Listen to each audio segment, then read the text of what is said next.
Could a 3-second transaction at the wrong counter destroy a reputation for Christ that took you years to build? We often think our private shopping habits don't matter, but the Bible says your presence alone can become a stumbling block to everyone watching your life. In this video, we're breaking down 5 locations that are off limits for a believer who values their testimony and their integrity. Stop accidentally compromising your walk and learn how to shop with true biblical discernment. Most of us look at a price tag and think the only cost is the number of dollars leaving our bank account. But what if the true cost of your purchase was actually your spiritual peace? We live in a world where shopping is treated as a neutral, everyday task. But as a believer, your commerce is your confession. You see, many of us are incredibly careful about the movies we watch or the music we stream, yet we are dangerously careless about where we swipe our cards. Today, I'm going to show you why shopping isn't just a financial transaction, it's a spiritual one. We are going to walk through 5 specific places where, if you apply biblical discernment, you will realize you simply shouldn't be spending your resources. This might just change the way you look at your wallet forever. Welcome to Beyond Verses, where we look at the deeper truth behind our daily walk. Number 1. Markets of dishonest origin. Let's start with something practical. Never shop at markets that deal in stolen or shady goods. Imagine walking through a city center and someone offers you a brand new high-end smartphone or a designer watch for 10% of its retail price. No box, no receipt, just a great deal. Your mind says bargain, but your spirit should stop you dead in your tracks.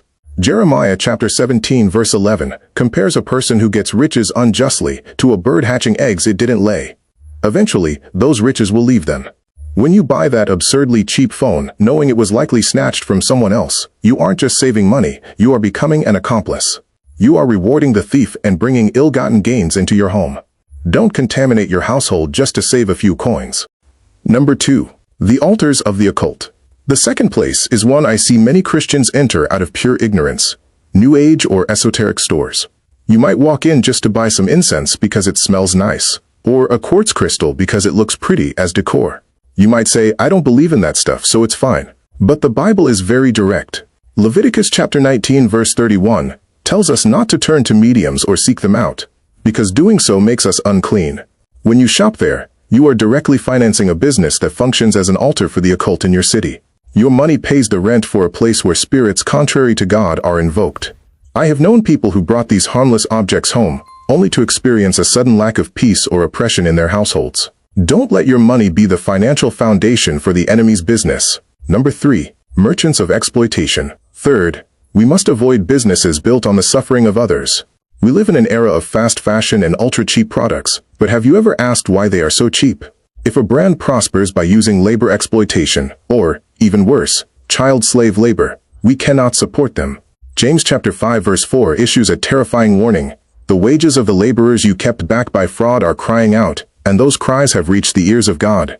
Imagine a documentary showing children working 16-hour days in subhuman conditions, just so we can have a $5 t-shirt. As believers, we are called to defend justice.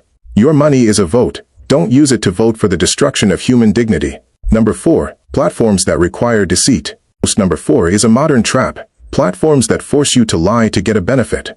You've seen the offers. We will give you this product for free if you record a video saying it's the best thing you've ever used, even if you've never tried it. Or maybe a site asks you to fake your age or income to get a lifetime discount. Proverbs chapter 12 verse 22 says that lying lips are an abomination to the Lord. If you have to fake a review or deceive other people to get a commercial benefit, the product isn't a blessing, it's a spiritual liability. No discount is worth staining your integrity. A product obtained through a lie will eventually cost you dearly in the spirit.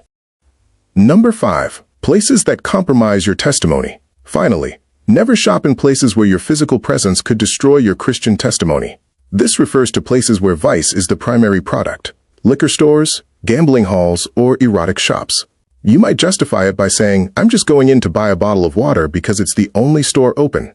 But as 1 Thessalonians chapter 5 verse 22 commands, we must stay away from every appearance of evil. You are the only Bible many people will ever read. If a weak brother or a neighbor sees you walking out of a place of ill repute, you become a stumbling block.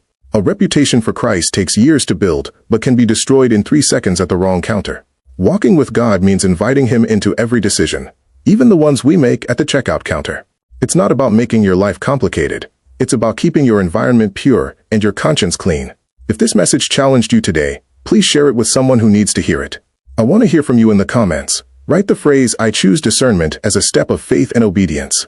And don't forget to subscribe to Beyond Verses for more biblical wisdom to guide your daily life. Keep your walk firm and your heart focused on Him.